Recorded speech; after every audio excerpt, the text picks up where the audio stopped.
La femme bonsaï, chapitre 1. Première lecture. Ce jour-là, exceptionnellement, Julia était heureuse.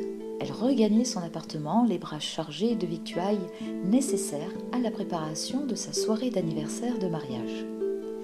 Avançant tant bien que mal, tentant de ne rien faire tomber sur son passage, elle réussit enfin à atteindre son plan de travail. La porte était restée entr'ouverte. Le voyant rouge du répondeur clignotait. D'abord se débarrasser de ses fardeaux, de son manteau, de ses chaussures et enfin reprendre son souffle.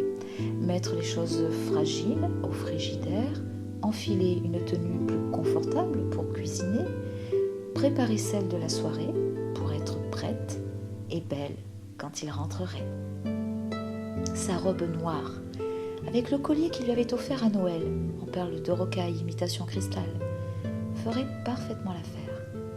Son seul objectif, que tout soit simplement parfait. Pour le dessert, tiramisu framboise et amandes, fait maison. Ensuite, les plats de crustacés, bien présentés, avec tout ce qu'il aime.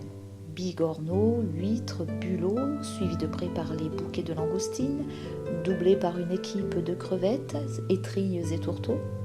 Elle les avait achetés avec les 30% de réduction offerts par Monsieur Vivier, son poissonnier. Les canapés. Asperges, saumon, tarama et œufs de lompe, escortés en farandole par le plat de foie gras au sel de Guérande dans son jus de pêche caramélisé.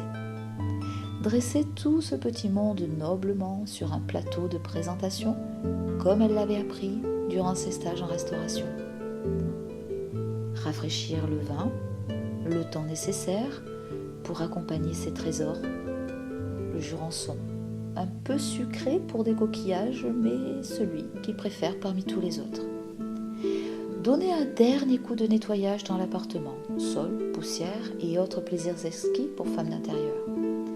Ensuite, aller se doucher, se parfumer avec du lait pour bébé, fragrance du comble de la féminité, mais ô combien économique. Ne pas oublier bougies, encens et pétales de rose. Cliché, certes, mais risque d'absence remarqué si elle s'en passait. Finalement, cacher le cadeau sous l'oreiller.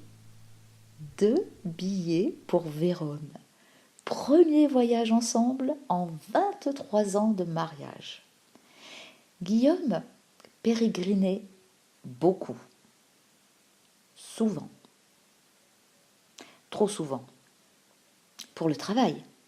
En d'autres termes, sans elle.